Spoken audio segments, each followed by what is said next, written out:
อุบัติเหตุที่เกิดขึ้นอย่างรุนแรงอยู่ในนครหลวงเวียงจันทร์ซึ่งมีผู้ติดค้าอยู่ในรถเนื่องจากรถปาราโดได้ต่ำกับรถเก่งจุนมุนอยู่เส้นทางหนองบึกนอกนี้ก็ยังมีรถ10 ล้อต่ำกับรถจักรจุนแขนขาดอยู่บ้านนาไห่ในวันเสาร์ผ่านมานี้เวลาเที่ยงคืนได้มีรถเก่งต่ำกับรถแลนด์กุเซอร์ปาโดอยู่ที่บ้านหนองบึกเมืองศรีโคตะบองนครหลวงเวียงจันทร์หน่วยกู้ภัย1623ออกตรวจสอบเหตุพบผู้บาดเจ็บ3 คนคือผู้ที่1แมนขาหักทั้ง2 เบื้องมีบาดเปิดอยู่หน้าอกและเสียเลือดลายผู้ที่2มีบาดตามตุ่นตัวและกระทบหัวผู้ที่3กระทบหัวแต่มีสติทุกคนดังนั้นหน่วยกู้ภัย1623จึงได้นำส่งผู้บาดเจ็บไปที่ห้องหมอ150 เตียงถ้าเกิดอุบัติเหตุเจ็บป่วยฉุกเฉินโทรเบอร์สายด่วน1623ตลอด24 ชั่วโมงนอกจากนี้ในวันพุธผ่านมา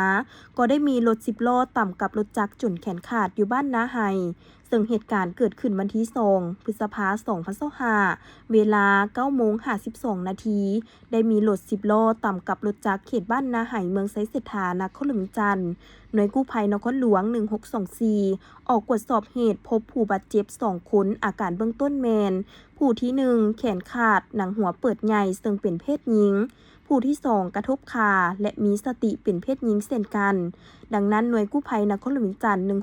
1624จึงได้ทำการปฐมพยาบาลในเบื้องต้นแล้วนำส่งคนเจ็บไปห้องหมอมิตรภาพ150 เตียงเพื่อปินปัวถ้าเกิดอุบัติเหตุฉุกเฉินโทร